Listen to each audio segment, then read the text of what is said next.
Always muted. Forever muted. Forever muted. Hey, everybody. How's it going? Hope everybody's doing well this morning. I don't really have anything in particular that I want to talk about today. I was just kind of, I don't know. We've got, I don't know. It's been one of those mornings where I'm just like, do I really want to delve into like world news and all the miserable shit, or do we just want to watch some funny clips or documentaries or stuff like that? And to be honest, I am 100% open to anything. And sorry, let me adjust myself here real quick. I got my hair down, kinda. It's half down. Yeah. I'm not sure. We mentioned, let's get on, we're just going to get started with like something, I don't know, relatively benign and simple. So this is called the 24 Hours of Le Mans.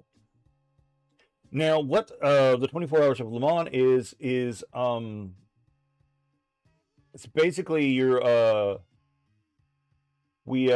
try to race a car that's under $500. It cannot cost more than $500, and you try to keep it alive on a track for 24 hours. Sorry, these earbuds suck. Actually, before I get started, I have. No, where's my other one? Where's my other ones at? I had another pack of these that I wanted to try, which are a little bit more memory foamy.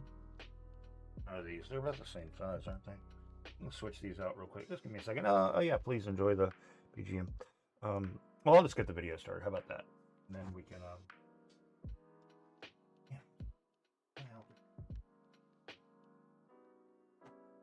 Anyway, let's see. I want to actually like watch somebody race, like a team. I don't know. I'm trying to find a good one. This has been Wiki. I like Ben Wiki.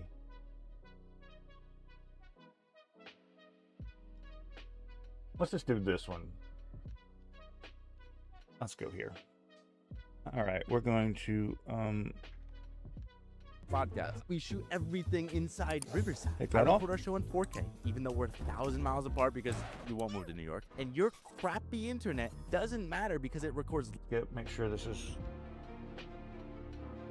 coming through right. It isn't from. Oil pressure lights on.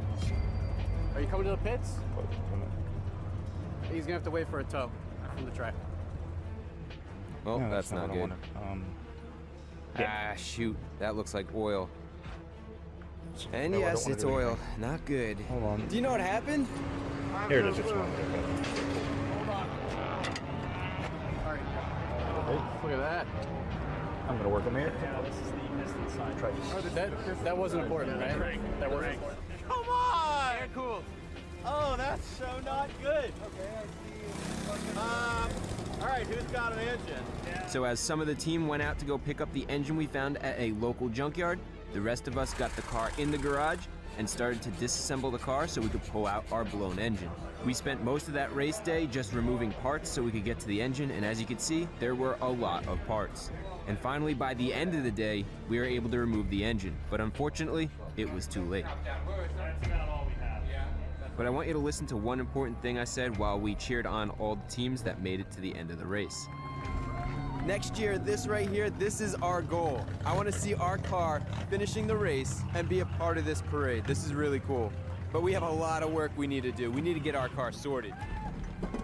So we came here with a running engine in the car and high hopes, and we left pushing our car into the trailer and the drive shaft of shame flopping around. And this isn't how anybody wanted our first endurance race to go.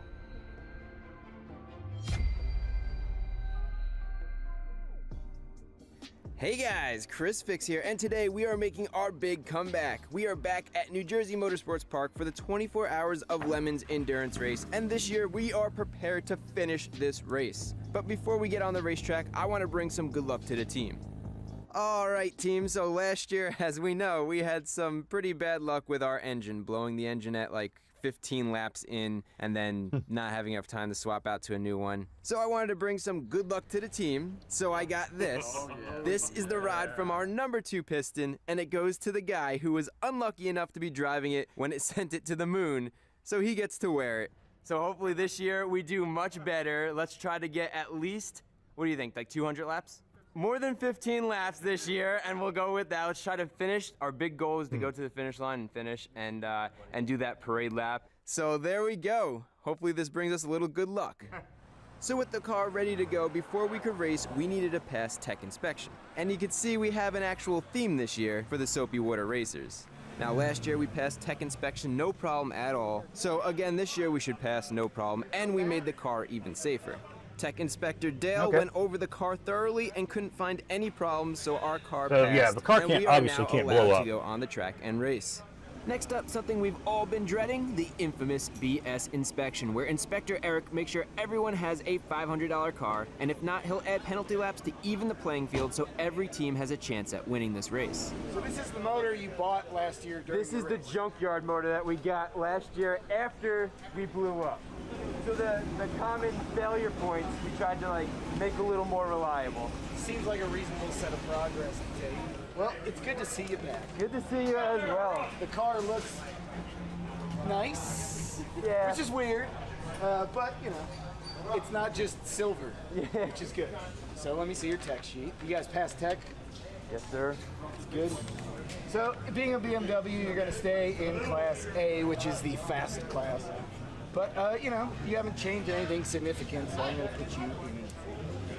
Sweet. So they got 0 penalty laps. Thank you very So much. if you improve your car too much, you get so with a assessed safe penalty car laps. and no penalty laps, this year is going to be a little bit different because not only are we racing against 136 other teams, but we're also racing against 2 teams that you might know of. First, we have Team Biz for Build in their 2004 Mercedes CLK 320. And next, we have Team Rich Rebuilds and their 1993 Volkswagen Jetta. All right, and then finally, the Soapy Water Racers. My team, my friends, and we're gonna kick some butt today. All right, and the last thing left before the race could start is the drivers' meeting, where they go over all the rules for the... I mean, I really love stuff like this. Like, it's goofy fun. You know, it's people that are really enthusiastic about what they're doing. They're not going to win any money. They're not going to get much acclaim. But, you know, it's a bunch of friends getting together and being like, hey, let's do something stupid. And I love that. I love that. All right, back to it. Race. And to start the meeting, Lemons always has a charity with a great cause. And this time, it's Alex's Lemonade Stand, which raises money for research, treatment, and cures for childhood cancer. If we can hit $5,000 raised this weekend, we will hit $100,000 that we raised just from lemons races. So anyway, thank you again for coming out to support us, and let's hope we hit that number to hit $100,000, and it'll be all thanks to you guys for being so generous. Thanks again. And when I heard they were this close to reaching their $100,000 goal, I couldn't help it. I had to do something. Just wanted to say, Soapy Water Racers and Chris Fix will do the $5,000, so we guarantee we hit that $100,000 right now.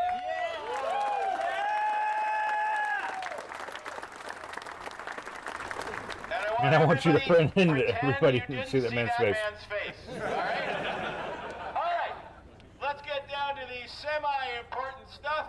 General advice for lemons.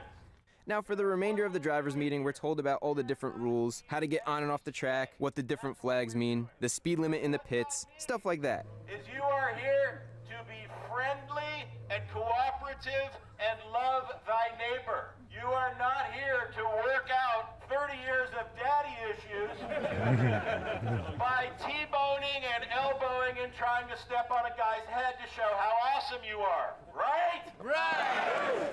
Okay, go to your cars, suit up, get ready to race. Work! All right, now with the drivers' meeting over, we have about 30 minutes until race time. The team decided I should race first, so I'm suited up and I'll get us started. And this is really cool because even though we're all amateurs, none of us have ever raced door-to-door before except for the 15 laps last year, which doesn't really count. We have a legit race team. Everyone has their own jobs to make sure that we could function, from getting the driver strapped in safely to connecting the cool suit and the communication radio and everything in between. We good? Car expression's good? Good. They need an air freshener. Well, here it goes.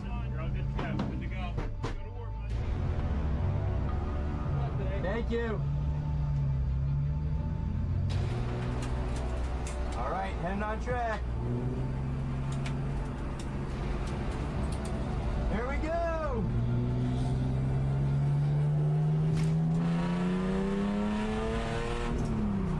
So the start of the race is a rolling start, which means we have a few minutes until the green flag. So real quick, Yeah, this warm up track tires. is the Thunderbolt Raceway, which is a 2.25 mile long track. It has 12 turns and a half-mile straight where we could hit 120 miles an hour. That's also where the finish line is located.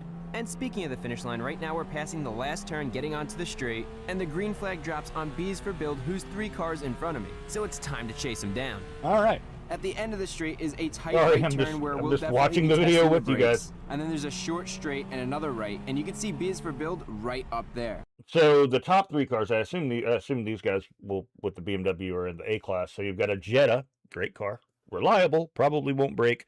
You got a Mercedes, probably will break. BMW definitely will break. If you can't tell, I'm very, very competitive. Those guys are good friends of mine, but today we're taking no prisoners. And remember, this is my first time really racing the car. The tires aren't warmed up yet, so I'm being cautious, but B's for Build is in my sights and I just can't help it. Look at that spoiler. I love Big Mac. Now the race is broken up into 2 days. Today is 8 hours of racing and tomorrow's another 6 hours for a total of 14 hours. There's over 130 cars on the track, so it's a good thing that the track is big. But as you can see, this could cause traffic jams, which makes things tricky. You just never know what line somebody else is going to take, which could force you off the track or into another car. And at the same time, you want to try to follow a good racing line, but you need to balance that with staying out of people's way because one accident could end our race. The unfriendlies? Look, we got. So everything was going amazing. I was passing people left and right, putting down great lap times, but just 5 laps in, we had our first major problem. I'm flying down the straight at 110 miles an hour, passing a couple cars, and then this happened. And what you just witnessed was my gas pedal coming off. So I thought quickly and used my left foot to hold the pedal in place. That way I could nurse the car back into the pits. The problem was the pedal was stuck behind the brake, so if I pressed the brake, the car could accelerate. Now it got so bad that I almost shut the car off, but that means we would have to wait for a tow, and that would put us way behind B's for Build. So I kicked that gas pedal from under the brake, and I got it off to the side so I could limp the car the rest of the way around the track and make it into the pits. At the pits, my team was anxiously waiting to try to fix this as fast as possible. That way I could get back on the track. So I was driving like this, but the gas pedal fell off. I love it. So I was like that. I love it. And then braking, and then that. And instead of getting out of the car, which would waste time, Garrett dove right in, and I gave him as much room as I could. And what happened was the plastic clip that the gas pedal locks into on the floor broke. So to fix it, we used everybody's favorite track day tool, zip ties. Oh, I thought it was like, they were going to say JB Weld. Like smack it. Good now. And with that, the gas pedal was repaired. Will zip ties hold? We'll find out, but it's done. So although unplanned, that pit stop took 6 minutes, which was about 3 laps, so not bad. We fixed the problem quickly, and I was able to get back on track and make up for that lost time.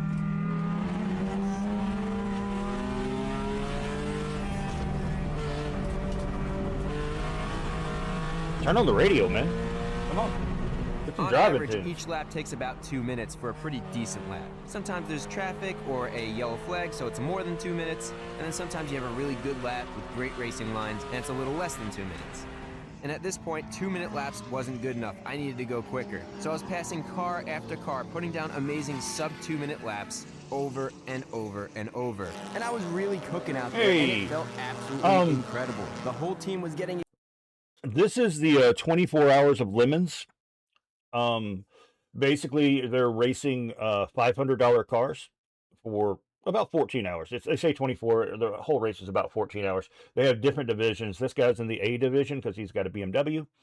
So they're the faster cars. I think that's why they break the days up so that the slower, like goofy cars can have their own track and not be competing with the faster cars. But so yeah, you have a $500 car, and if it's above $500, you get penalized laps, and they're just trying to keep them together for 14 hours. racing at like 100+ miles an hour. So yeah, kind of. Excited as we I just like goofy shit like this because like these guys aren't going to make any money. Well, now this guy Chris Fix makes money. He's sponsored by like eBay Motors and Koenig and all this other stuff. But they're going to make money. But most of the guys are just hobbyists and they just come out there just to have some fun with their friends on a weekend. close the gap on They raise a lot of money for charity. We went from 15 positions behind to 1 position ahead.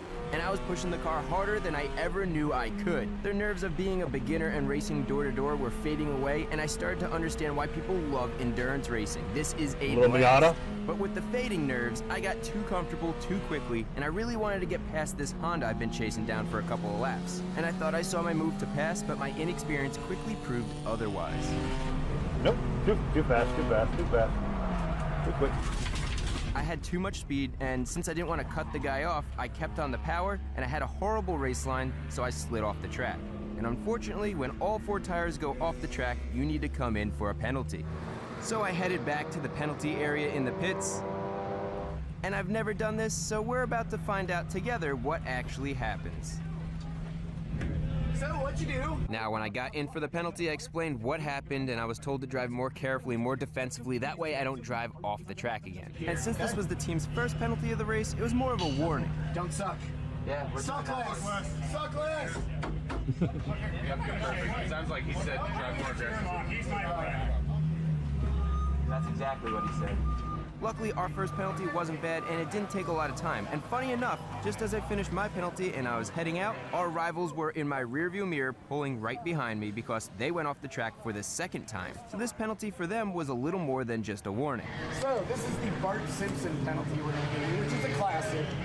You know the opening of Bart the Simpsons, where Bart's always writing on the chalkboard. So you're going to take the Sharpie, and you're going to write on the car 100 times. S is for sucks. All right? I love the penalty.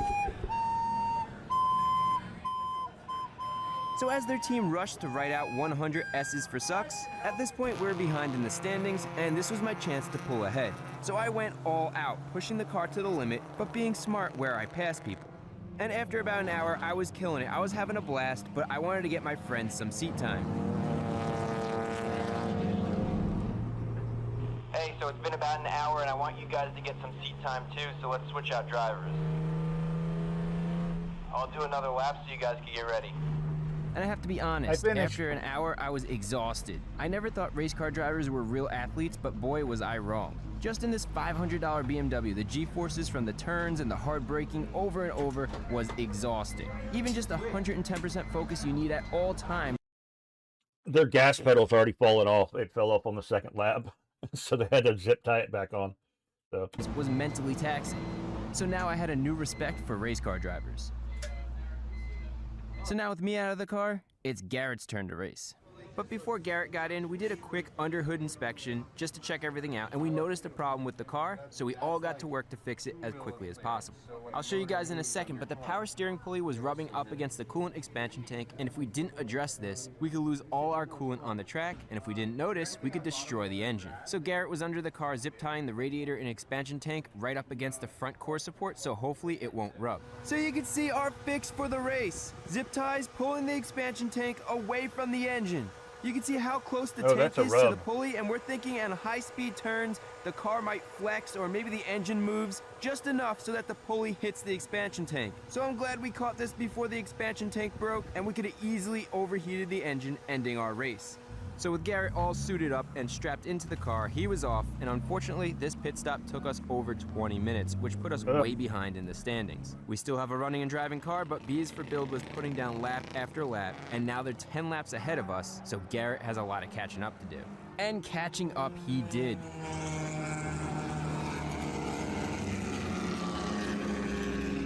Sure, for his first few laps, he was slow and cautious, building up his confidence and learning the limits of the car. And while a lot of cars passed him when he first started, Garrett got comfortable real quick and started putting down consistent sub-2 minute laps see a little bit more of the over and over.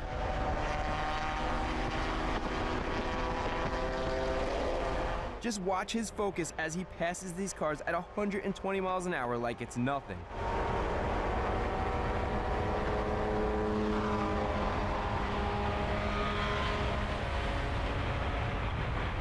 So Not they only got their that, lap but he times? caught us up to B is for build, and we were only 1 lap behind. But every time we get close to them, something always happens. So Garrett was cooking with fire. He was on a long left-hand sweeper, the one right before the straightaway, and watch what happens. You lose tire? What did he lose? The engine just cut out in the last turn, guys. He lost the engine. Car if you can, exit the track before the straight. Copy. I just made it. I'm coming in now. Awesome. Head to the fuel pump. Aaron thinks it might be a fueling problem, and we'll meet you over there and check it out. Copy that. Heading over. So Garrett got to the fuel pump, and in New Jersey, you can't pump your own gas even at the track, so we had to wait for the gas attendant to do it for us.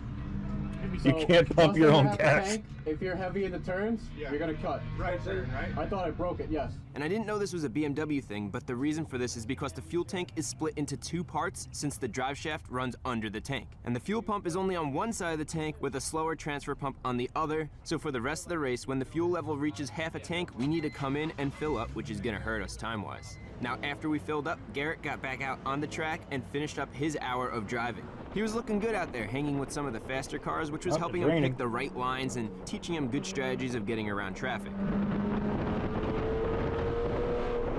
After about an hour, Garrett's time was up. He got out of the car, and this is where the whole team needs work. Our driver changes are clumsy and slow. On average, our driver change takes 10 to 15 minutes.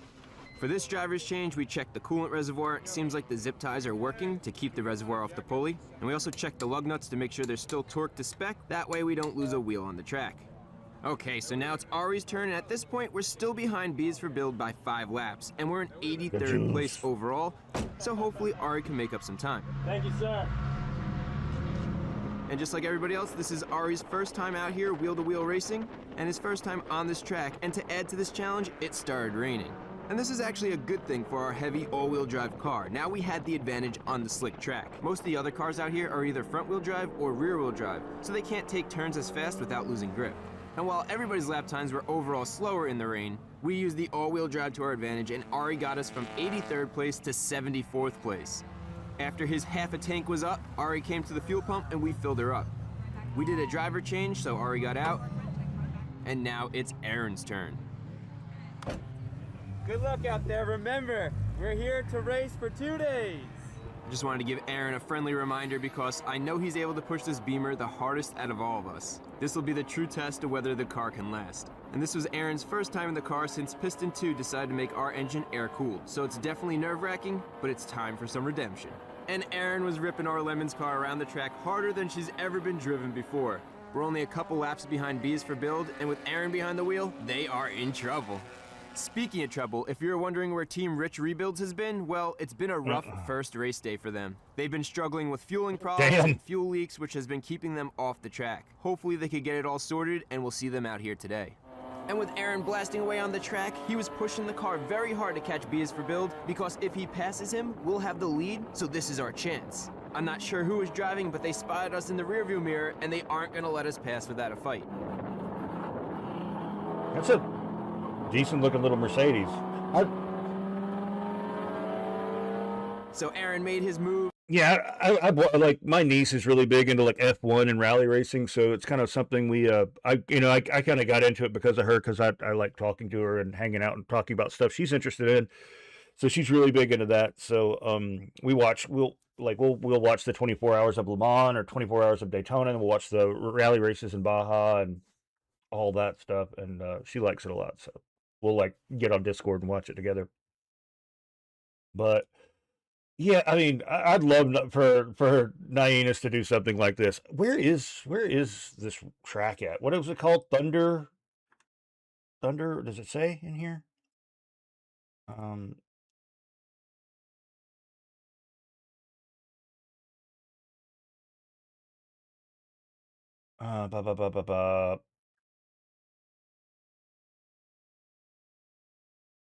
Where does it give a link to the racetrack? Where is the 24 hours of Lemons held? It looks like Florida. East Coast, Connecticut, and New Hampshire. Oh, those are just examples. Let's see if there's one in Florida.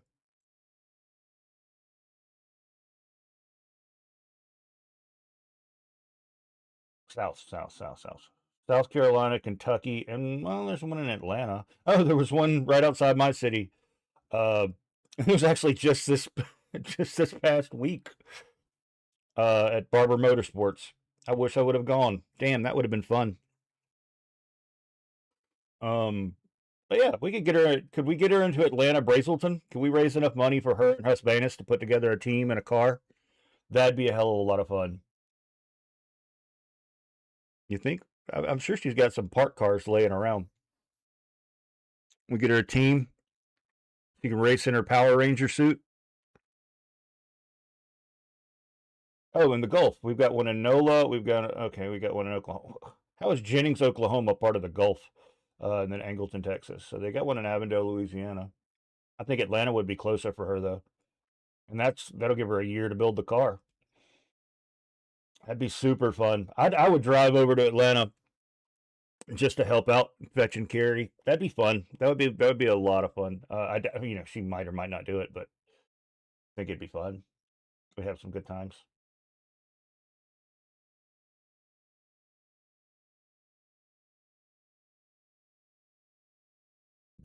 And we were She just could- barely she could ahead live of Bees stream for it. Build, and since we just got ahead, Aaron did a couple more laps to give some buffer, but with only half Hey, a tank chat. left after this lap, he headed in to fuel up and switch drivers. With all our team's drivers getting in the car once, it was now my turn to get back in the car. And as I was getting strapped in, I was happy to see that Team Rich Rebuilds was making their way out on the track. And even though we were racing these guys, our whole team was excited to see them get some laps in. It's definitely no fun sitting on the sidelines working on your car while everybody's racing. So I raced the car for about an hour and a half, and the more time I spent in this car, the better I got. And to be honest, I need a really good race car driver or a race coach to teach me how to race properly, but for now, figuring it out on the fly, I think I'm doing pretty good. After I was down a half a tank, I came in and it was Garrett's turn to finish the day. Woo! That's not talking about. As Garrett got strapped in, we noticed the tires were in Oh. rough shape. We have a new set of tires for tomorrow, but he was gonna have to make these last for our final hour on the track today. Good to go. That's So Garrett headed out, showing and hopefully steel, this dude. is our last pit stop for the day. On the track, even though the tires were almost done for, Garrett wasn't holding back. He was putting down some great times, and not only that, the car was doing awesome. But unfortunately, the same couldn't be said about some of the other cars that we're racing against. Endurance racing takes its toll, and even though it's a long 14-hour race, you're still pushing the car hard every lap. And for many cars, that's just too much. I'm just glad we aren't the ones being towed in this year. Now, because of the time we spent fixing the car and testing it and fixing and testing this past year, our car was running great. And then finally, after 8 hours on the track, we finished the first day of our endurance race. It was awesome to actually have a running and driving car, and we did a total of 187 laps, and that put us in 52nd place out of 136. Way better than the 15 laps last year. Bees for Build did awesome as well. They are 10 laps behind us in 68th place with I love Big Mac 174 Jug Sports laps. error. And Chris, not even Brown. Rich Rebuilds was able to get on the track today, which was awesome to see. So day one is complete and our team morale is higher than ever. I couldn't be more proud of our team and how far we've come, and our lemon is hanging in there. Tomorrow we'll see if we can finish up the last 6 hours of racing and get to the finish line. The So it's final our day. final day racing, and Ari's gonna start the race for the team. We've got some new tires on, we inspected the car, and it's ready to go. Just one last thing to do, Fire suppression's going hot, okay? and now we're ready to race. So this is it, 6 more hours of racing left. Yesterday was great, but now we're all a lot more comfortable in the car, so today's gonna be even better. Have fun out there and be safe, dude. We have 6 hours until the checkered flag, so let's kick some butt. Can we stay ahead of our YouTube rivals? And more importantly, can we make it to the checkered flag and finish the race? We're about to find out. And as Ari comes around the bend with a pack of cars, the green flag drops and we are off. Green flag, green flag, green flag. It is race time. Go get him, Ari.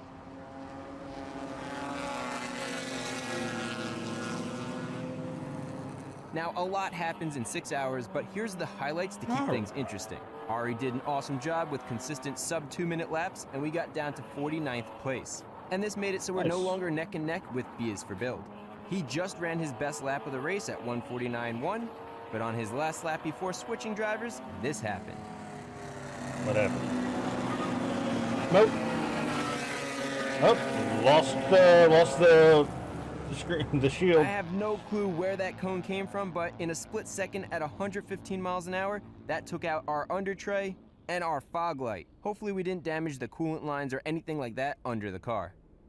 Luckily, Ari was able to bring the car into the pits, and we had to do a driver's change anyway, so this was perfect timing, but the excitement of the race distracted us, and we got hit with an inexcusable penalty. Unfortunately, with the adrenaline going, Ari accidentally went too fast in the paddocks. The speed limit's 10 miles an hour, but we went 32 miles an hour, so we got pulled into the penalty box. Jay gave us a stern warning not to speed, and we 110% agree, and we want everybody to be safe, so it wasn't gonna happen again. So we took our penalty, which took about 20 minutes, and it was time to switch out drivers anyway, so now it's Aaron's time to drive. While Aaron was getting strapped in, the team inspected for damage from hitting that cone, and there was no visible damage besides the missing under tray, so we were good to go. Now, out of all of us, Aaron is the most comfortable in a BMW because he drifts them.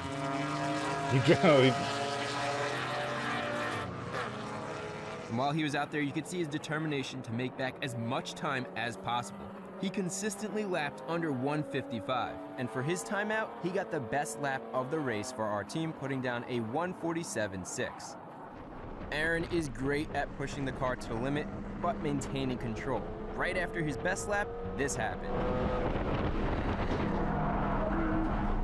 And even with that contact, Aaron was able to maintain control of the car and safely keep the car on the track and keep us in the race, which is impressive. Speaking of contact, Aaron wasn't the only one who had a little bit of contact. Slow down, slow down, slow down. Crash on the straight, Aaron. Be careful, there's a crash on the straight. Yeah, I'm coming up on it. I think the Hornet and the Nissan. Pretty bad. Hornet's definitely down. It's got a wheel broken off. Doesn't look like they're going to start moving anytime. Yeah, doesn't look good. Now might be a good time to pit.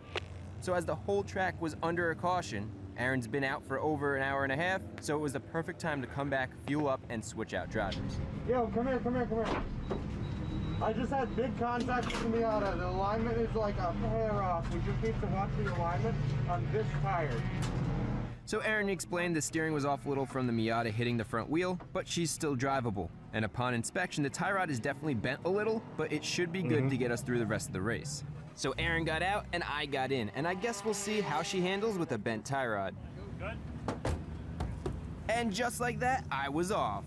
Because of our strategy, we didn't fall behind in the standings since we pit during the caution. And now the track is green, so I was out there putting down some of my best laps of the entire race. This time out, the door-to-door race thing just clicked for me. I felt like I knew how to push our car to the limits using the entire track and taking the turns with more speed than ever before.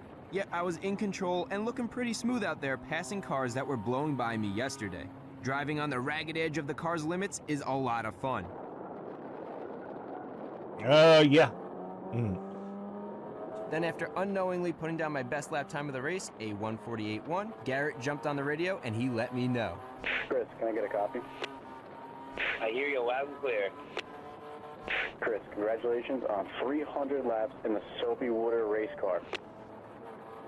Yeah, that's what I'm talking about. 300 successful laps and a personal best of 1 minute, 48.103 seconds. Keep it on the course and let us know when you need fuel. We're standing by.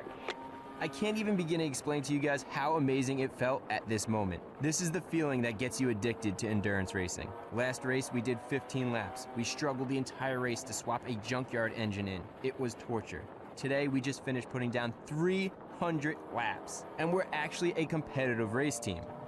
So after driving an hour and a half, we only had an hour and a half left in the race, and it's now Garrett's turn to go out and finish up the race. Just like everybody else on the team. Is it cold where you are today, Dutch? It's chilly here. It's like 29 outside during the middle of the day. And getting his Cold. best lap time of 147.9.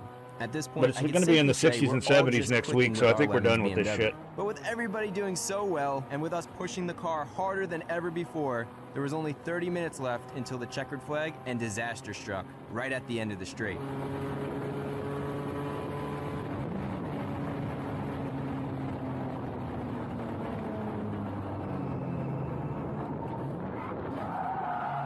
Uh-oh. Garrett, are you okay? Yeah, I'm okay. I don't know about the car, though. Try to drive it and be careful. If it doesn't feel right, we could always get it towed off the track. Garrett's first priority was checking on the other driver to make sure he was okay, and once he got the thumbs up from the other driver, he got back on the track and headed in. Feels fine. I'm going to make my way in now. Well, as long as you're okay. I don't care about the car. I just want to make sure you're good, and then you can just come in and we can check it out. And as Garrett heads in, here's a replay from another angle. I'm curious to what you guys think. I feel like Garrett passed the Miata on the straight with plenty of room, and then he followed the expected race line. There's a lot of space between the two cars. But if you guys could let me know in the comments, I'm just trying to see if there's anything we did wrong so that we could avoid this next time. Now, since we made contact with another car and all 4 tires were off the track, we had to go to the penalty box. So Garrett made his way in, and this was our second penalty of the day. Since our only other penalty today was in the beginning of the day, Jay was a little more lenient, so he gave Garrett and the team general racing advice on how to avoid contact while racing. Luckily, this was a pretty quick penalty, and in less than 5 minutes, we were good to go. I mean, now, upon inspection, our rear wheel clear. had red Miata paint on it and a slight bend to it, but the suspension wasn't bent, which was good news. Our poor car was taking some abuse from the Miatas today, but that didn't stop her. So the car felt like it was driving fine, and Garrett went right back out and made up that lost time from our penalty. At this point, we were in 38th place, way better than our 138th place from last year. And as we neared to the end of the race, Ari asked if he could jump in and finish up the last 20 minutes. Garrett was cool with it, so Garrett got out, and Ari got in. You're good to go. And the rest of the race was in his hands. After our wreck, this was an intense 20 minutes because anything could happen at any time, and we were so I love the close old to getting cop to the car. finish line. And when that checkered flag dropped, all we needed to do is finish the lap we're on.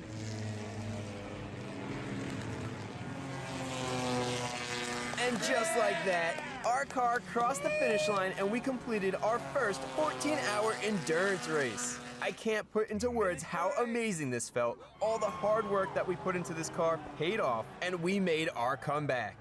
So we made our way over to the track exit, and we cheered on all the teams that finished the race. And I gotta say, Team B is for Bill did an amazing job for their first ever race. They were ahead of us for a lot of the first day, and they finished in 52nd place with a total of 321 laps, which is very impressive, so nice work, guys. And finally, what we've all been working so hard for. Not only did we finish the race this year, but we came in 42nd place with a total of 346 laps.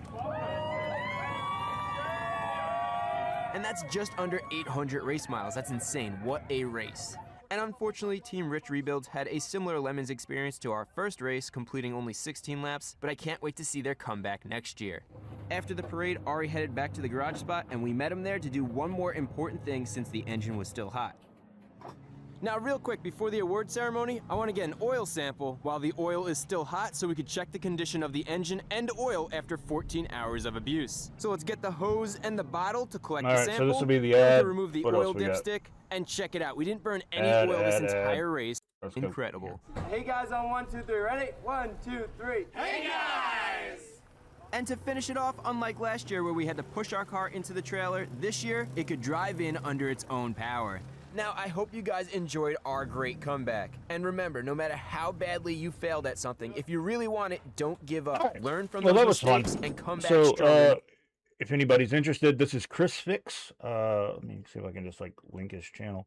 They actually did a whole thing where they buying their car and all the stuff they did to get it ready to race. So that was pretty cool. So a link to his channel in the blah blah blah. What am I talking about? I'll throw it in the chat. That's what I'm gonna do. So that is Chris Fix. Should be fun. Watch it if you want. Okay, so that being said, I have no real plan today. If anybody has anything they would like to look at in particular, I'd be happy to do that. Let's see. Maryland governor caught hiding food stamp fraud. We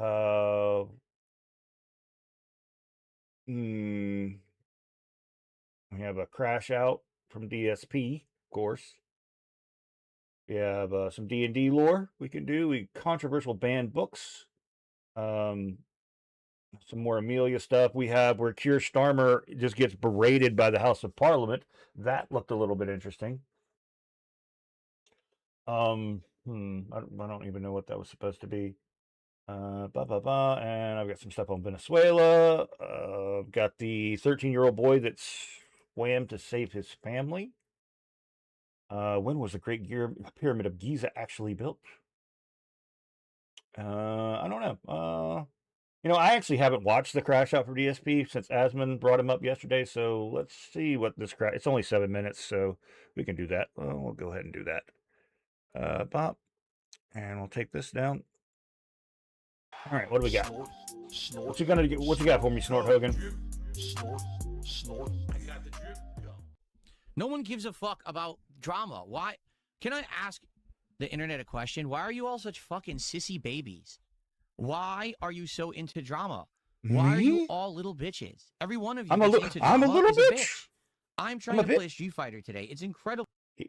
I'm a bitch. I'm a sissy bitch. Ooh, DSP, I might fly to Renton. We might have to have some words. That's good. Really frustrating trying to do this. Okay, it is. It's awful because it's hot in here and the game lags online, and I'm picking a character I'm not good with, and I'm trying to level him up, and every little bitch in the chat, drama. No one fucking cares. Okay, nobody, literally no one cares but you little insignificant bugs. You little shitbags out there. Drama. Wow.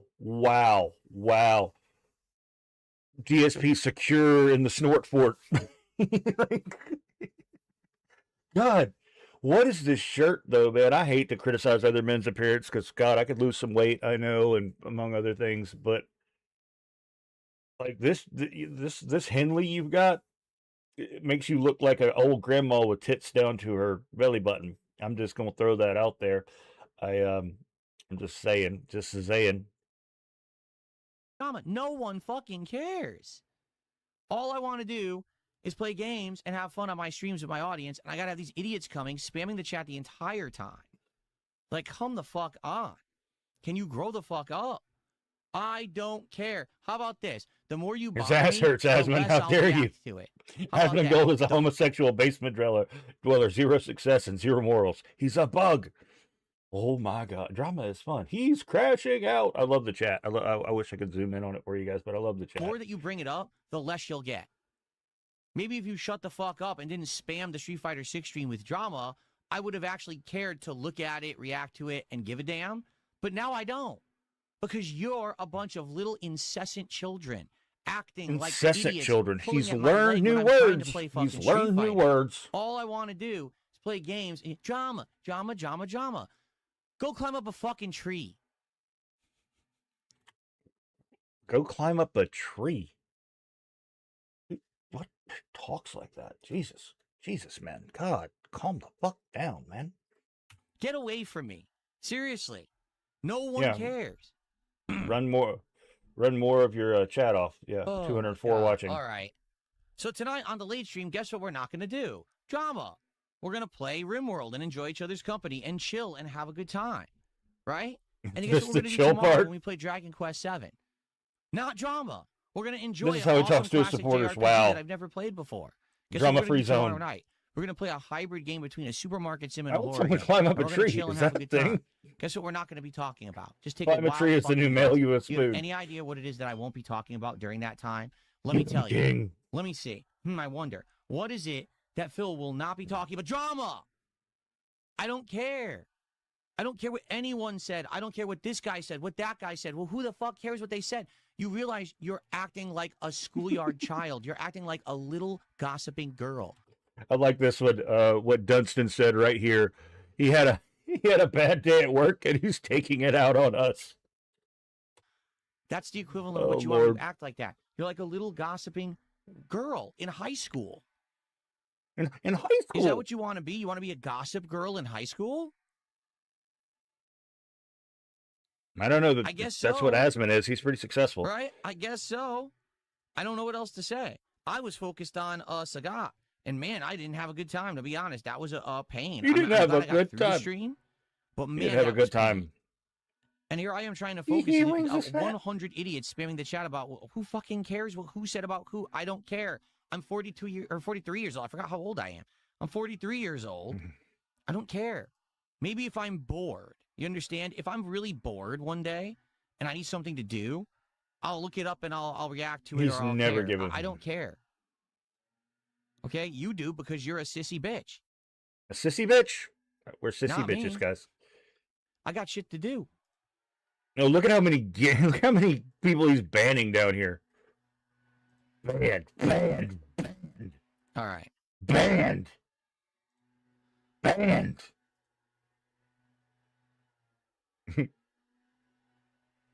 Pussy. Did we get everyone here now? I think so. Dentonese translate banned.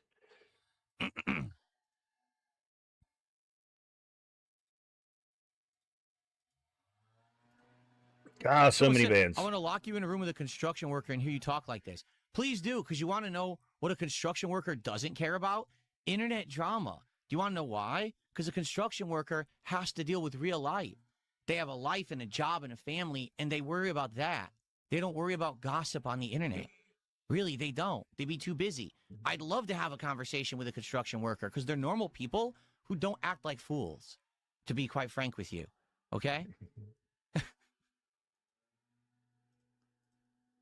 We building houses right again. Now, all I'm doing is I'm banning, like, no exaggeration, probably about 100 sock accounts that were made during the Street Fighter stream.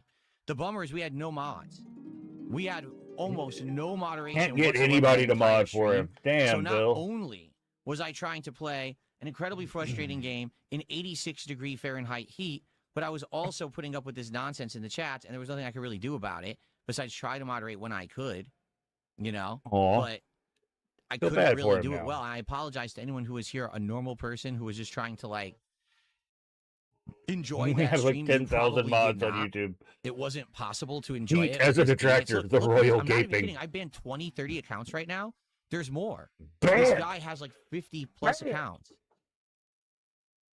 right now. Get Just banned, in the losers. chat. I'm not even looking at the YouTube God, chat. this is yet. a- Like, yeah, this this is is the a crash biggest out. no-life loser I've ever seen in my life. Banned 10 from Wow. Street Fighter accounts too. This is the detractors win. No, that was the problem. We had almost no moderator. I think Ferbs was here for a bit, but he had to leave, and that was it. So we had no one consistently modding, and here I am trying to play a game. Like, good luck, right? Good luck, Chuck, trying to play that game in this stressful situation when there's this many sock accounts from the same loser. And the funny part is it's the same guy.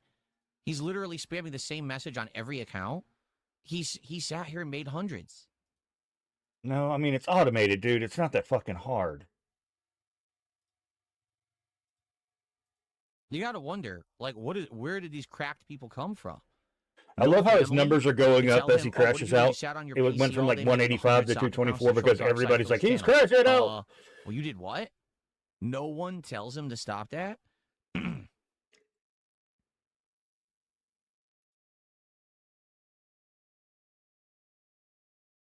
Here it is. Here's another 10. I'm serious. I've now banned about 50 in a row, and they just made another 10. Here it is. I don't think they're making them. I think they made them. They queue them up. What they do is they probably sit overnight for hours, no lie. And No, it's then they automated, just you unleash them dipshit. in waves on the chat. Like, this is wild.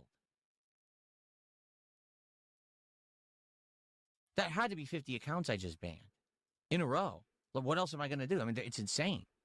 Completely bombarded. All right. Well, that was his crash out. Did he do anything else stupid yesterday? I didn't watch. Let me just check. See if Snort's got anything. Did he get anything else going on? Already did that one. 60-degree heat wave. Dumb political rants. Don't care. Let me see. Anything else? Oh man, I don't have anything to talk about today. I need to get like enthused about something. I need something to talk about. What can we do? Let's do Europe's Betrayal of America, Century of Sacrifice Forgotten in Days. This was 2 weeks ago. It's by a guy named Coins and Crises. I have not ever watched anything by him. But let's give it a shot. Let's see what this guy's got going on. All right. 7 European leaders issued a joint statement condemning the United States, not Russia, not China, not Iran, but America, their protector for over a century, their crime against Europe, expressing interest in Greenland, an Arctic territory where America has defended European interests since World War II. Danish an Arctic territory of less than 56,000 people. Like, what we consider a small town in the United States is, or small, not even a small city, like what would it be? I mean, it's not like, a town's like 6,000 to 10,000 people, was what I would say. But like probably a small city, suburb, maybe would be the better way to describe it. But the entire population of Greenland is 55,000 people. Like, that's not even, we have high schools that have more kids in it than that. We have colleges that have more people than that. Prime Minister Mette Frederiksen warned that American action could mean the end of the transatlantic partnership, a partnership built on the graves of over 500,000 Americans who died defending Europe. French President Macron, German Chancellor Merz, and British Prime Minister Starmer all rushed to condemn American assertiveness. The same leaders whose nations spent decades underfunding their own defense while sheltering under American protection. European troops were even deployed to Greenland in a symbolic show of defiance against the... Yeah, like, I think they sent 11 troops. 11. United States. That's an actual picture right there. To Europe's actual eastern border, where Russian aggression threatens daily. This is not a story about Greenland. This is a story about ingratitude, about a continent that has been saved by America again and again, yet now turns on its protector the moment American interests are asserted. To understand the depth of this betrayal, you must understand what America has sacrificed for Europe, a debt measured not in dollars, but in American blood. Before we dive in, why not hit subscribe and drop a like? It really helps out. I'll give him a like. In the summer of 1914, the great powers of Europe looked across the Atlantic at America and saw a provincial backwater, a former colony of farmers and merchants, unworthy of a seat at the table of empires. The American army numbered just 98,000 men, 17th in the world, smaller than even Romania's. Kaiser Wilhelm dismissed the United States as a nation of mongrels incapable of fighting, while British officers joked that the Yankees were good at making money but knew nothing of real warfare. These were the same empires that would soon be drowning in their own blood, begging that provincial backwater to cross an ocean and save them from themselves. When the guns of August 1914 thundered across Europe, the continent's generals promised quick victories. German troops in Paris by autumn, everyone home by Christmas with medals on their chests.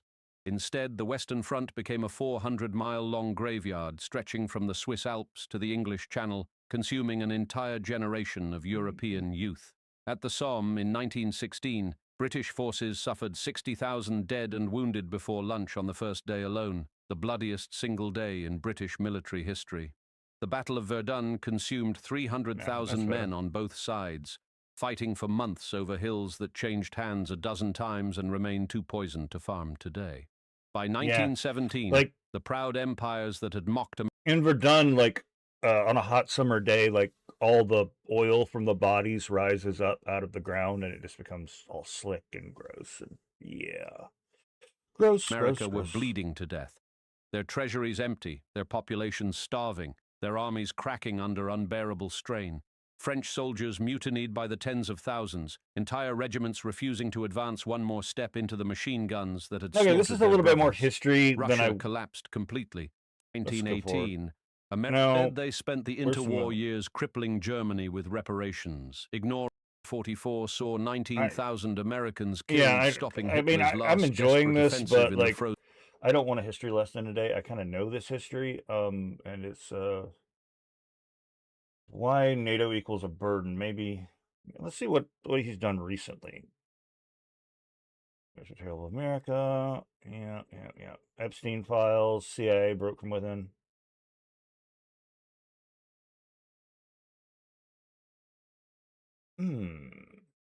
Saddam Hussein.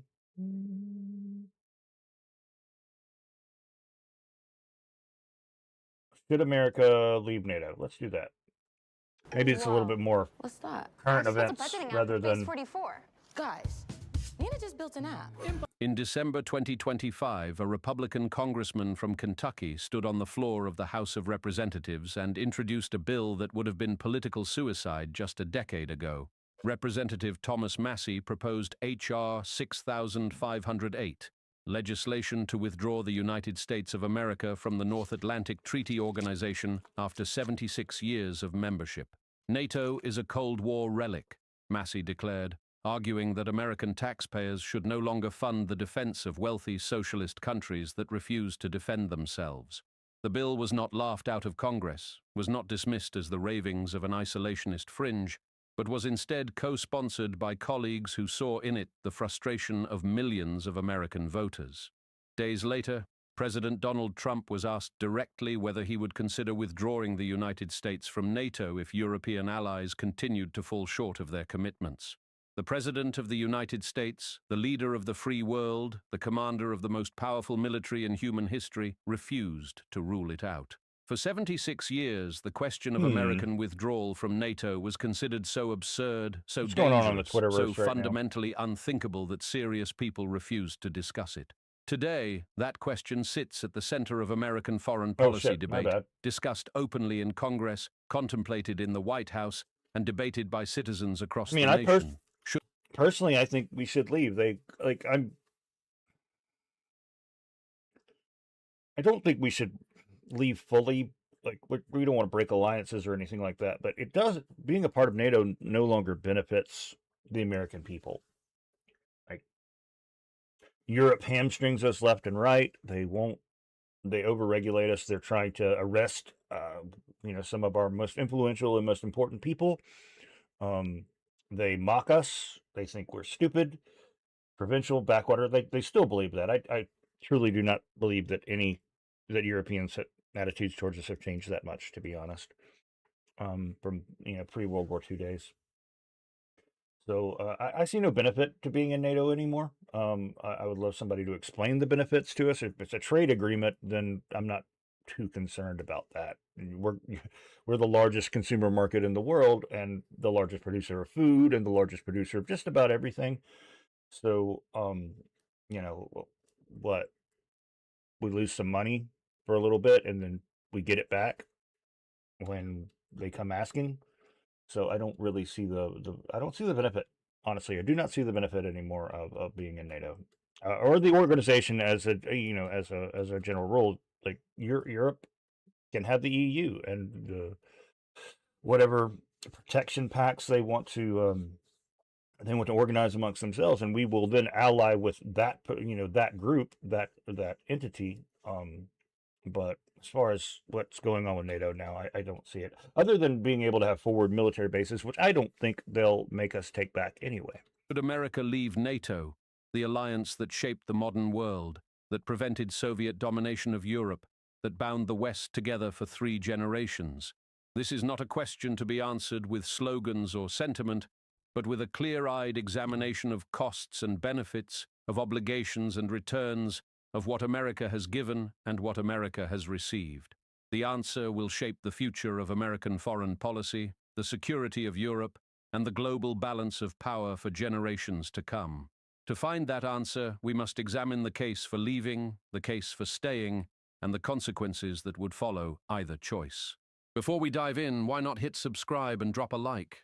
It really helps this video reach more people. There you go. The North Atlantic Treaty was signed on April 4th, 1949, in a world that no longer exists, to counter a threat that no longer exists, by nations that no longer resemble their former selves.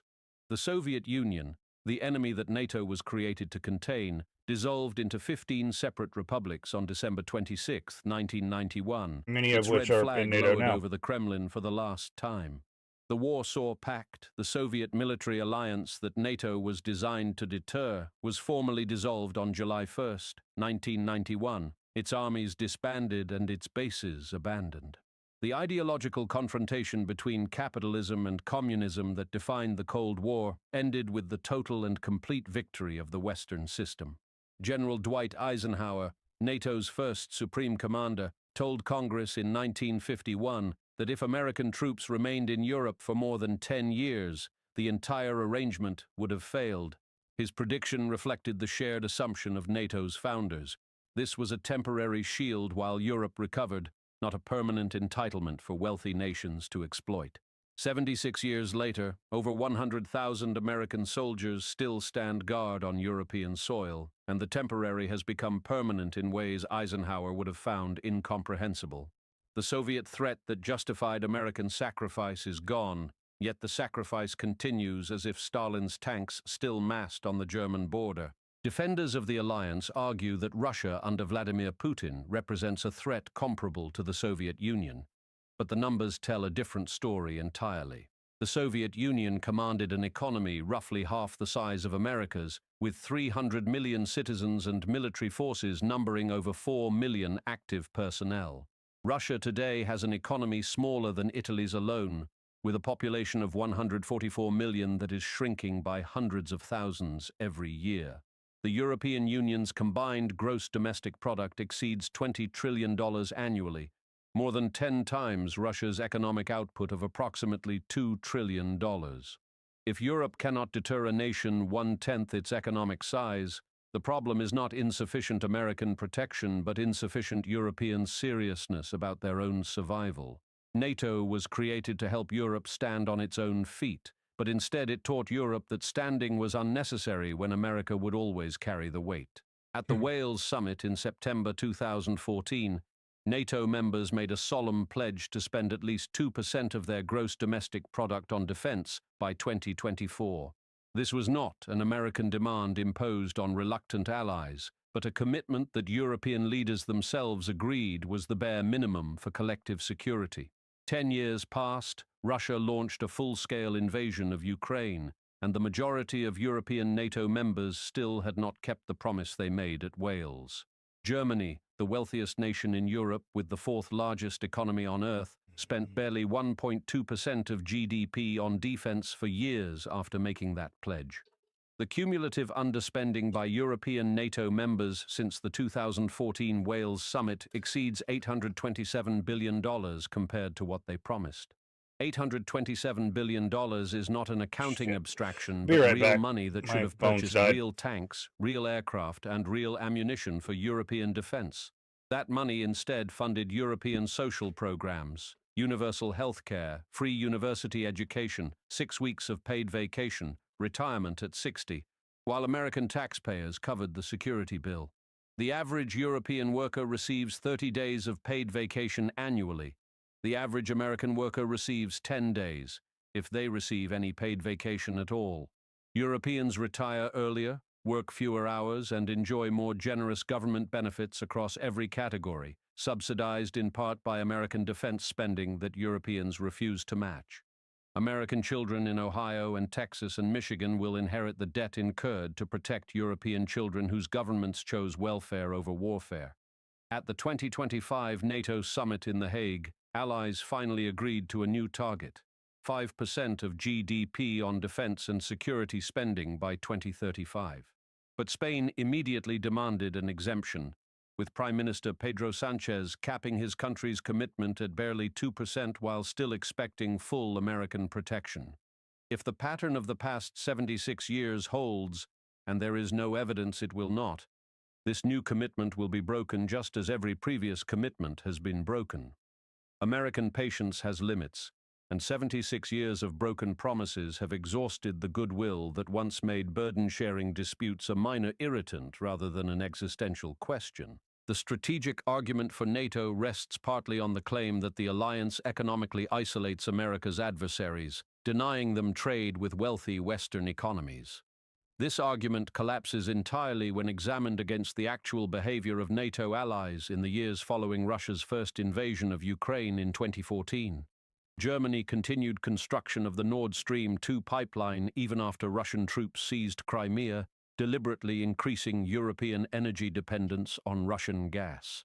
European nations collectively purchased hundreds of billions of dollars worth of Russian oil and natural gas, funding the very military modernization that now threatens the continent. The same allies who demanded American protection from Russia were simultaneously filling Russian treasury coffers with energy payments that built Russian tanks, missiles, and aircraft. Even after Russia launched its full-scale invasion of Ukraine in February 2022, European purchases of Russian energy continued for months through creative accounting and third-party transactions. NATO was supposed to economically isolate America's adversaries, but instead NATO allies enriched those adversaries while American taxpayers funded European defense. This is not alliance behavior, but dependency behavior, expecting American protection while actively undermining the economic pressure that makes adversaries weaker. In January 2026, President Trump expressed strategic interest in Greenland, an Arctic territory critical to American missile defense and early warning systems. American forces have maintained Thule Air Base in northern Greenland since 1951, an installation that provides irreplaceable capability for detecting Russian missiles aimed at North America. Any nuclear missile launched from Russia toward the continental United States would fly directly over Greenland, giving American defense systems precious additional minutes to detect and intercept. The strategic logic is unchanged from World War II, when America garrisoned Greenland to prevent Nazi Germany from using the island as a... I had to go plug my phone and it died, so I had to step away for a second. But no, I was letting him go. But no, I mean, this is kind of how most Americans feel about NATO at this point, and about Europe as a whole. We work harder, longer, have less vacation, have less social programs, have less everything, while we kind of feel that Europe hasn't ever pulled their weight, to be honest. And they tell us that, it's to protect us and all this, and I'm not so sure that's flying with the American public anymore. I love this historical stuff. It's often kind of hard to react to because, I want to let him go and finish his point, and then when I want to interject, another point comes up that counters it. It's hard. I'm trying to learn how to do that a little bit better. But I do like this guy's like oil painting style. I wonder what program he's using to get all these. But yeah, I had to go plug my phone away, and then I had to let it get up to 1% so I could turn it on. So I had to sit there for a few minutes. I didn't want to leave you guys in the lurch, but we'll read some articles here in a second. But I did want to. I was interested in what he said about the pros and cons of staying in NATO. So yeah, I'm going to let it go. Staging ground for attacks on North America. Denmark, which controls Greenland as an autonomous territory, responded to American strategic concerns not with discussion, but with mockery and diplomatic condemnation. Okay, part of that, one thing that Trump is not very good at is protecting other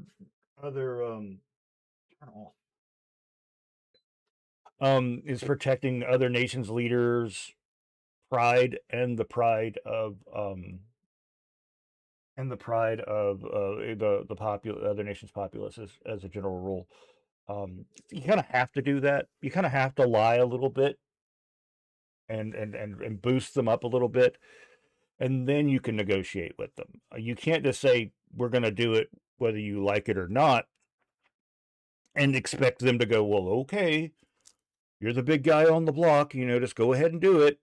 You can't do that. And Trump is not particularly skilled at kind of massaging people's shoulders to get them to sign the contract.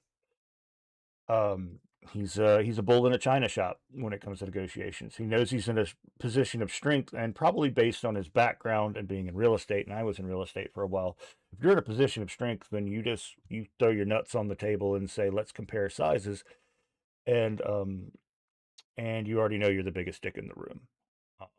And the other person goes, yeah, I'm bent over a barrel, I'll sign it, I'll get you on the next one.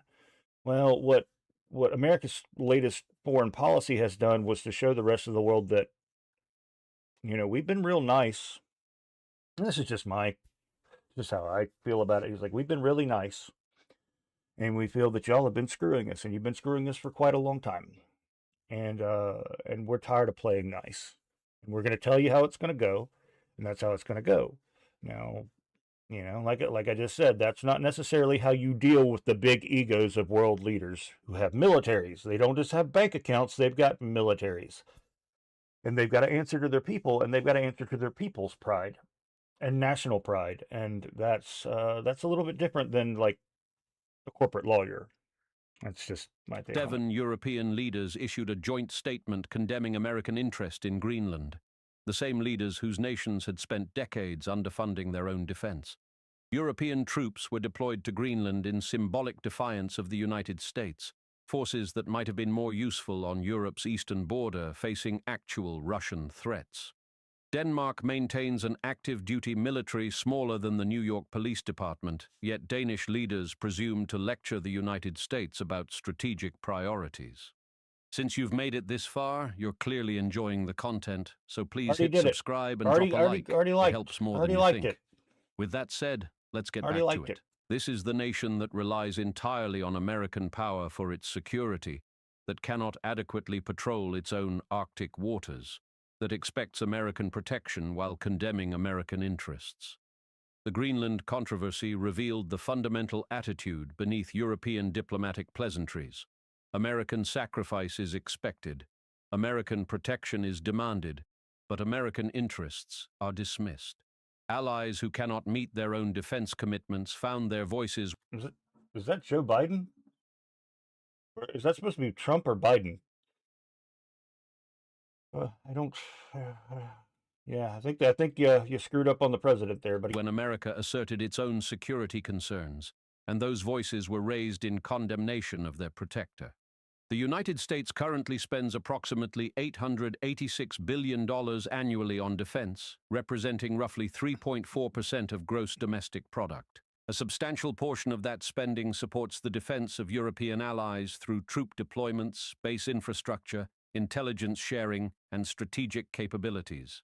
Withdrawal from NATO would allow the redirection of those resources toward priorities that directly serve American security rather than subsidizing European welfare states.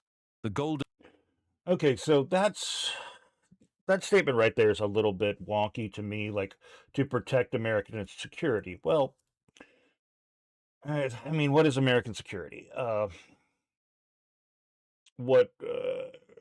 security is largely geographic.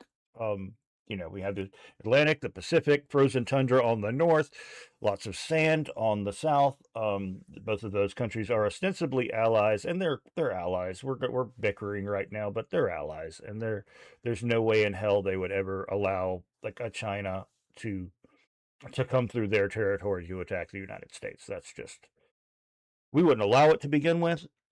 And they wouldn't do it. They're entirely too tied to us.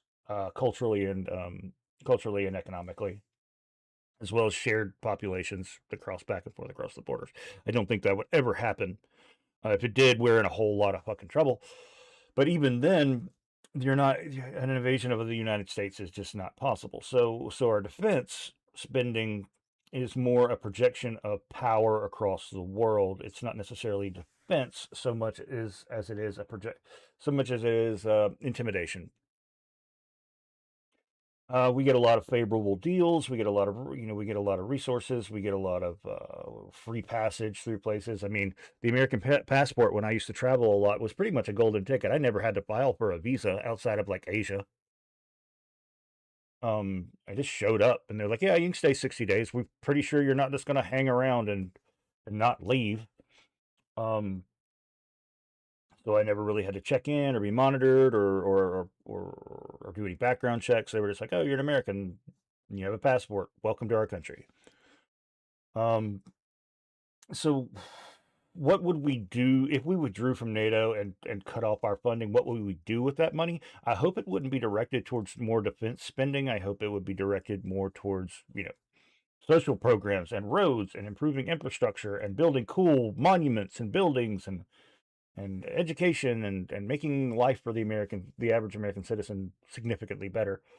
But, that's all up to Congress. Dome Missile Defense Initiative, designed to protect the American homeland from ballistic missile attack. Switch to TurboTax. and file your own taxes free. How you doing, Daniel? Thanks for dropping by. If I didn't say hey, I did mean to. Requires investment Sometimes that could when be you're just funded by talking savings into the void, from you forget. European commitments. Arctic defense infrastructure, including expanded presence in Greenland and Alaska, would protect the most vulnerable approach to North American airspace. The southern border, where threats from drug trafficking and illegal immigration affect American communities directly, could receive enhanced security resources. Investment in the Pacific Theater, where China represents a rising challenge that dwarfs any threat Russia poses, would better. I don't view China as a particularly rising threat. I think they're a declining nation at this point. Just demographically and economically, they're just they're in a hell of a lot of trouble right now. They're now, it's kind of like a wounded dog or a wounded bear, wounded animal. Let's just go wounded animal there. China might strike out at Taiwan because they think that's their only option. But if they do that, they're going to pay a heavy cost, and we will know about it a month before they do it, because there's probably, I believe somebody said, a military strategist a couple weeks ago said there's approximately 2 times a year, and it's like a week-long window, that they could actually launch a naval invasion of Taiwan, just because of the weather, the currents, and things like that. And they would have to build up, and we would know that they were building up.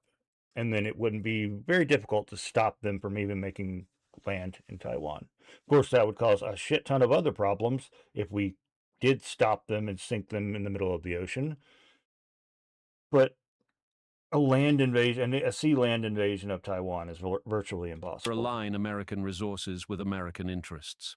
Bilateral defense agreements with reliable allies, nations that actually meet their commitments and share American strategic priorities, could replace the unwieldy 32-nation structure.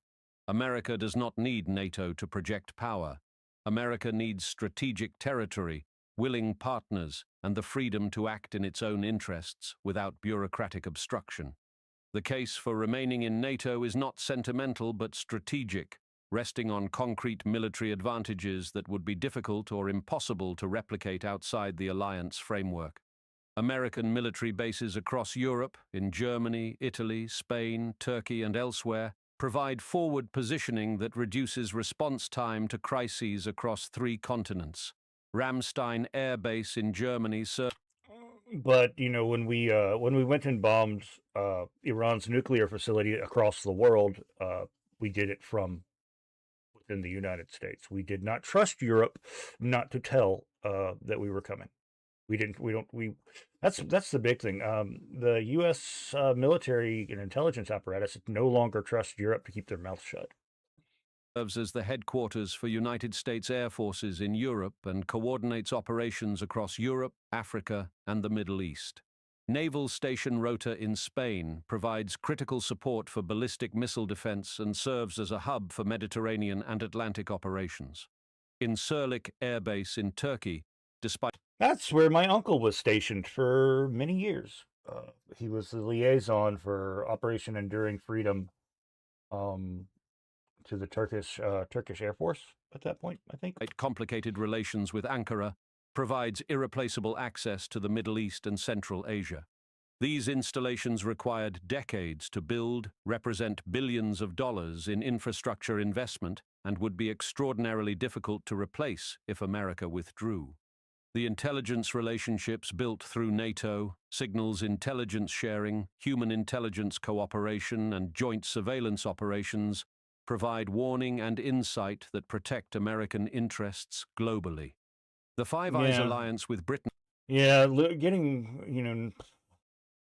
giving up the Five Eyes would be hard to duplicate, hard to replace. But I do believe that it's not necessarily as integral as it used to be to have like on the ground intelligence, eyes on ground with the satellite systems and what we're putting up. And our digital monitoring abilities, I think it's not as important as it used to be. Now, can we offload that, or can we internally do that quickly? Probably not.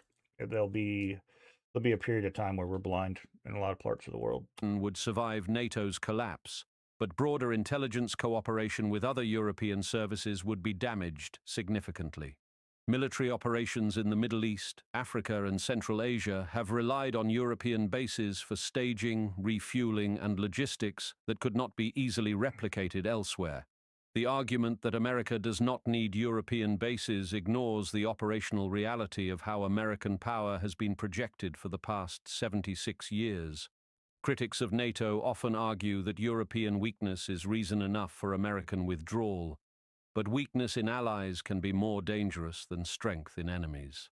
A Europe abandoned by America would face a choice: develop independent military capability, accommodate Russian demands, or seek alternative security arrangements with other major powers. European military independence would require nuclear weapons, and a European nuclear arsenal would introduce proliferation risks that currently do not exist. France and the United Kingdom already possess nuclear weapons, but Germany, Poland, Italy, and other major powers might seek their own deterrence if the American umbrella disappeared. A nuclear-armed Germany, however democratic and peaceful today, would trigger historical anxieties across the continent. Yes. Yes. And potentially destabilize the European order. Accommodation with Russia would mean accepting Moscow's sphere of influence over Eastern Europe, abandoning nations like Poland, Lithuania, Latvia, and Estonia to Russian pressure. The Baltic states, NATO members since 2004, would be particularly vulnerable, small nations with significant Russian-speaking minorities that Moscow claims the right to protect. Russian domination of Eastern Europe would position Moscow's military forces on the borders of Western Europe, recreating the threat geography of the Cold War. The alternative of European alignment with China would be even more damaging to American interests than continued European dependence on American protection. Chinese investment in European infrastructure, technology, and strategic industries would give Beijing leverage over the world's largest economy outside the United States. Better to have ungrateful allies than to watch those allies become partners or clients of America's most significant strategic competitor. The transatlantic economic relationship extends far beyond military considerations, encompassing trade, investment, and financial flows that benefit American workers, companies, and consumers. The European Union represents America's largest trade and investment partner, with two-way trade in goods and services exceeding $1.3 trillion annually. American companies have invested over $4 trillion in European operations, while European companies have invested over $3 trillion in the United States. These investments support millions of jobs on both sides of the Atlantic, jobs that depend on stable... Okay, so, but we act like, and there will, if we withdrew from NATO, and we probably won't, but it definitely needs a strong restructuring. This presupposes that we couldn't replace this in some way, and I believe we can. But like I said, it'll be a transition period where things will get hard. Now, whether the American people or the European people will be willing to bear that, I don't know. I really don't know. Political relations and predictable regulatory frameworks. American defense contractors sell billions of dollars worth of military equipment to NATO allies annually, sales that would be jeopardized by American withdrawal. The F-35 Joint Strike Fighter program alone involves 14 NATO partner nations, representing contracts worth hundreds of billions of dollars for American aerospace workers. Lockheed Martin, Raytheon, Boeing, Northrop Grumman, and General I know Raytheon is a defense contractor, but every time I hear Raytheon, I think Raycom, the headphones. Dynamics all depend substantially on European sales that NATO membership facilitates. Withdrawal would not merely affect security relationships, but would ripple through economic ties that took decades to develop and benefit American prosperity. European retaliation through trade restrictions, investment barriers, or regulatory discrimination could harm American economic interests. Oh, regulatory discrimination. Like that is, they don't already do that to a dizzying amount. they're trying to arrest Elon Musk right now for having AI that he lost control of for like a week. It's far more than continued NATO membership costs. The question of NATO withdrawal cannot be separated from the broader question of the transatlantic economic relationship that has made both America and Europe wealthy. The National Defense Authorization Act of 2024 specifically prohibits the President from unilaterally withdrawing the United States from NATO without congressional approval. Section 1250A requires either a two-thirds supermajority vote in the Senate or an act of Congress before any president can submit notice of withdrawal to NATO allies. This legal constraint reflects bipartisan concern about precipitous withdrawal and represents a significant obstacle to any president seeking to leave the alliance. Constitutional scholars debate whether Congress can legally restrict the president's authority over foreign policy and treaty withdrawal in this manner. The president might invoke executive authority over foreign affairs to circumvent congressional restrictions, creating a constitutional confrontation with uncertain outcome. Even if legally possible, unilateral presidential withdrawal would face intense political opposition from defense establishments, Well, anything that this particular president does faces stiff opposition. They're probably, I don't know, they probably would argue against him taking his coffee with cream and sugar because it's bad for his health, if they could. Policy professionals and allied governments. The practical politics of NATO withdrawal involve not merely legal questions but institutional resistance from the enormous national security bureaucracy invested in the alliance. Any president seriously pursuing withdrawal would spend political capital that might be better invested in other priorities, facing opposition from within their own administration. The binary choice between full commitment and complete withdrawal obscures a third option that may already be emerging as de facto American policy. The Trump administration's 2025 national security strategy notably de-emphasizes European defense, treating the continent as less central to American interests than previous administrations. Pentagon officials have reportedly told European diplomats that the United States expects Europe to assume primary responsibility for its own defense by 2027. This represents not formal withdrawal, but functional disengagement, maintaining the legal structure of NATO while hollowing out the American commitment at its core. Article 5 of the North Atlantic Treaty states that an attack on one member shall be considered an attack on all, but the response is left to each nation's judgment. The treaty requires members to take such action as it deems necessary, language that allows considerable discretion in how or whether any member responds to aggression. A president could acknowledge the treaty obligation while defining necessary action so narrowly that Article 5 becomes functionally meaningless. This ambiguity has always existed in the treaty, but previous administrations maintained credibility through rhetoric, exercises, and force posture that left no doubt about American commitment.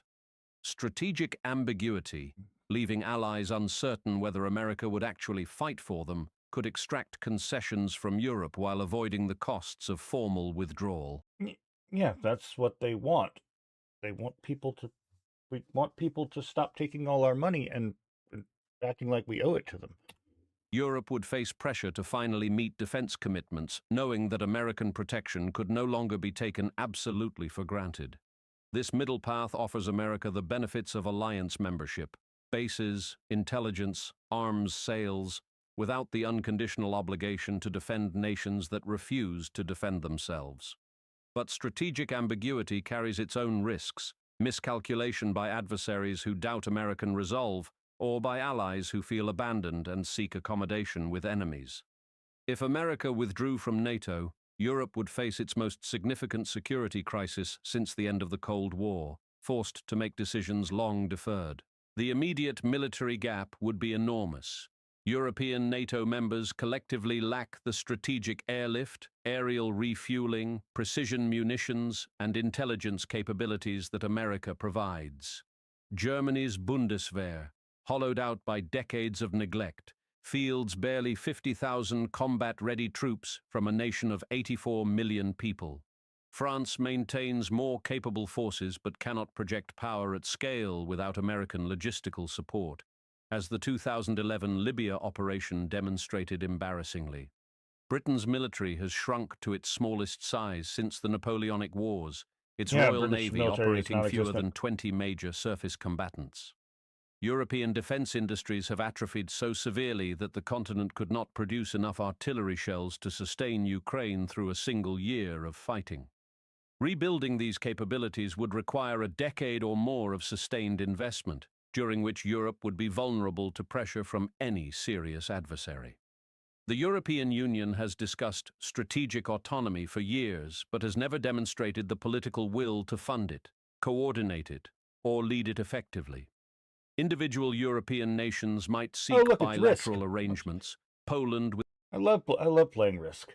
Why is there an aircraft carrier in the middle of... Hold on, this is Italy. So where would this be? Well, I mean, it's somewhere close to Russia, but there's an aircraft carrier in the middle of the land. Don't think. Yeah, I got that one right. The United States, France with Britain, Germany with whoever would have them, fragmenting the continent's defense. Eastern European nations, particularly Poland and the Baltic states, would feel most exposed and might pursue their own nuclear programs or accommodations with Moscow.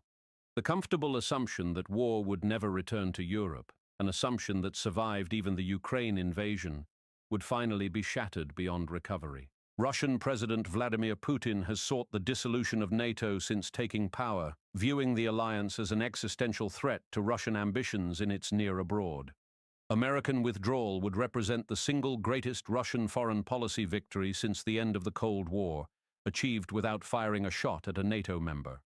Moscow could increase pressure on former Soviet states, potentially reabsorbing Belarus entirely and extending influence over Ukraine, Moldova, Georgia, and the Caucasus.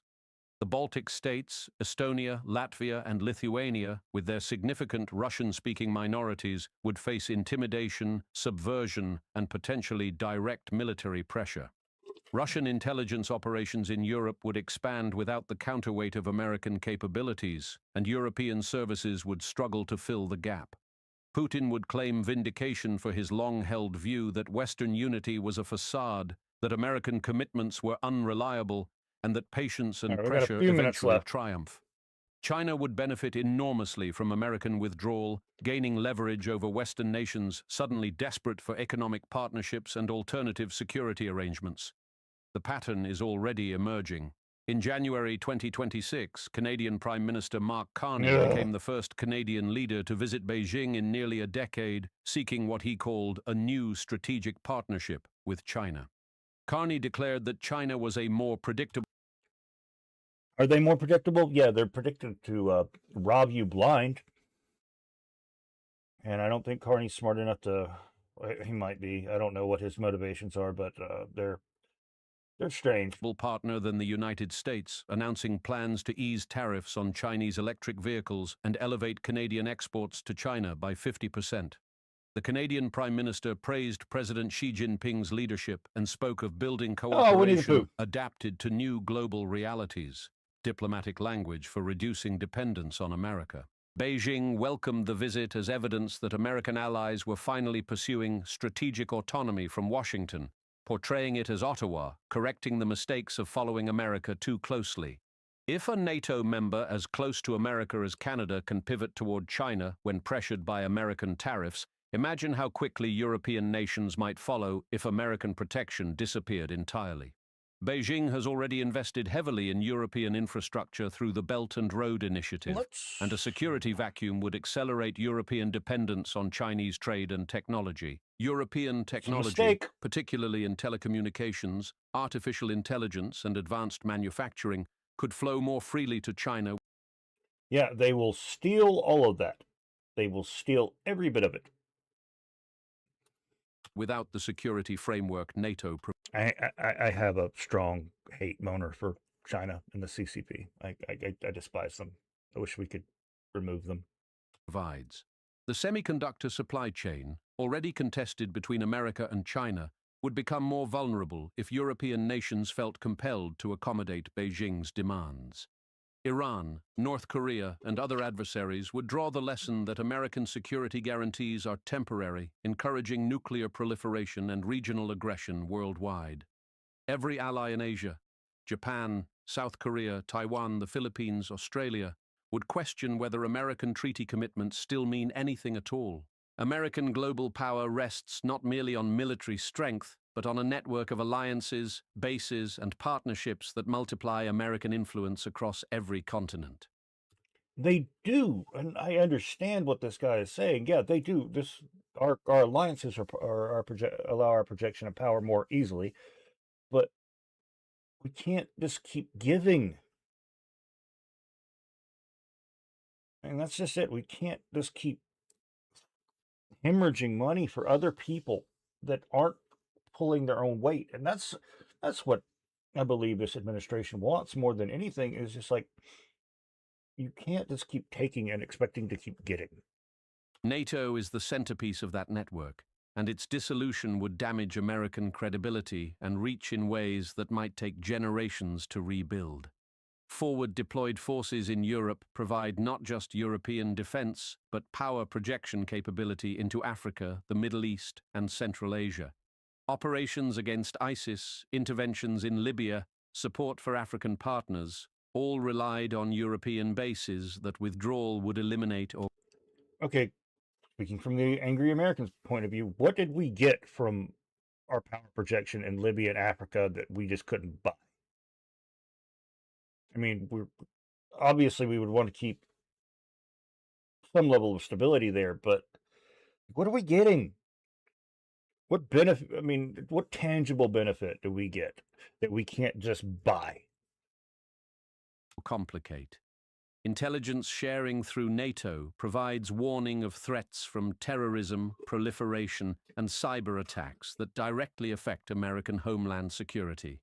The perception of American reliability, the sense that America honors its commitments, would be damaged globally, affecting alliances far beyond Europe. Japan, South Korea, and Taiwan would recalculate their security strategies, potentially pursuing nuclear weapons or accommodation with China to hedge against American abandonment. The dollar's status as global reserve currency rests partly on America's network of alliances, which creates demand for dollar-denominated transactions and treasury securities. Economists debate how much alliance credibility affects currency status, but the perception of American retreat could accelerate challenges to dollar dominance. None of these consequences are certain, but all are possible, and prudent strategy requires weighing not just likely outcomes, but potential disasters. The frustrations that fuel withdrawal sentiment are legitimate. European free-riding, broken spending commitments, and ingratitude for American sacrifice are real and documented. But the question is not whether these frustrations are justified, but whether withdrawal is the best response to problems that might be solved through persistent pressure. The 2% spending target, though repeatedly missed, has driven European defense budgets upward since Russia's 2022 invasion of Ukraine. 23 NATO members are projected to meet the 2% target. So they've had 4 years. They've had 4 years to increase, and let's see how much they've increased. I'm sorry, I cut him off. In 2024, compared to just 3 members when the commitment was made in 2014.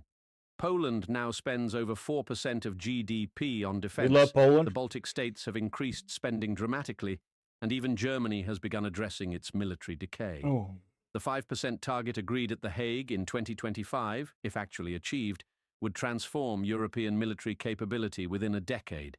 American pressure, including the credible threat of reduced commitment, has achieved more progress on burden sharing in 5 years than diplomacy achieved in the previous 50. The leverage America possesses within the alliance, the ability to threaten withdrawal without actually withdrawing, may be more valuable than the freedom withdrawal would provide. A reformed NATO in which Europe genuinely shares the burden would serve American interests far better than either the current dysfunctional arrangement or complete American withdrawal. The goal should not be abandonment, but accountability, ensuring that alliance obligations run both ways and that American sacrifice is matched by European commitment. After 76 years, trillions of dollars, and hundreds of thousands of American lives sacrificed for European security, the question has finally been asked openly.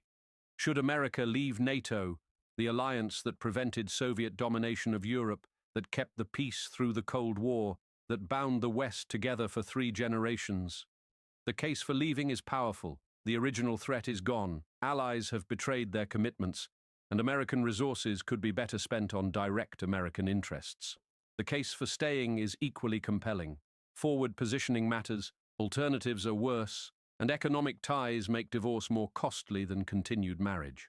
The case for reform, maintaining the structure while demanding genuine burden sharing, may offer a path that preserves benefits while addressing legitimate grievances. There are no easy answers, no cost-free choices. Okay, I think we got that. He's just going to go into a soliloquy for a while. That's a really good. That's a good channel. Coins and Crises. That was a little, probably a little bit wonky for today. I really wanted to do more fun stuff. Let's see if we can find something fun. Just fun. What do we got? Side scroll. Oh shit! All right, I gotta go. All right, I want to watch Kirsha on side scrollers. Shit, I forgot she was gonna be on today. It's gonna be funny. Here, and I can't stream snipe them. I might be back in a little bit. I'm gonna try to come up with something funny. Like I don't know. I'm trying to get my feel around this, like, commentary, not commentary, I don't want to be commentary, but react and watching stuff and reading newspaper articles. I'm trying to get a feel for it. This is probably my 3rd one. I'm trying to get better at it, but I just don't know. I'm trying to find my flow through things, and it's been a little bit more difficult than I thought. I have a lot to say about a lot of things, but it's when I'm having to, like, watch somebody else's stuff, and I want to let them speak, but then I also have to transform it enough to make it transformative, and it's a hard balancing act. But I totally forgot that Kirsha was going to be on today, so I'm going to go watch this. I'll probably be back later this afternoon, and I'm going to try to get, like, a list of just, like, funny stuff we can watch and hang out together. Dutch, if you're going to be streaming later, I'd love to hang out with you. Hit me up. I will give you my my exiting screen. And I'll play some music and we'll get out of here.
Flash at a time.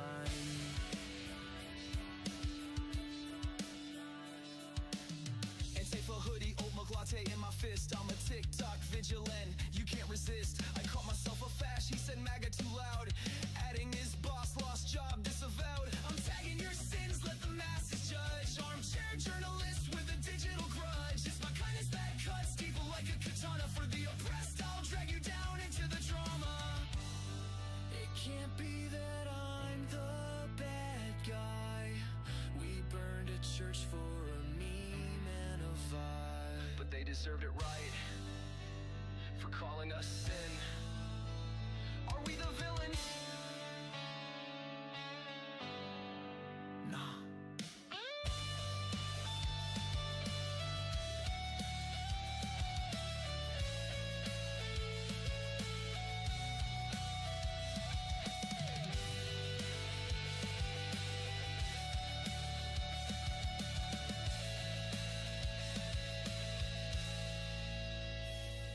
I'm literally the nicest guy.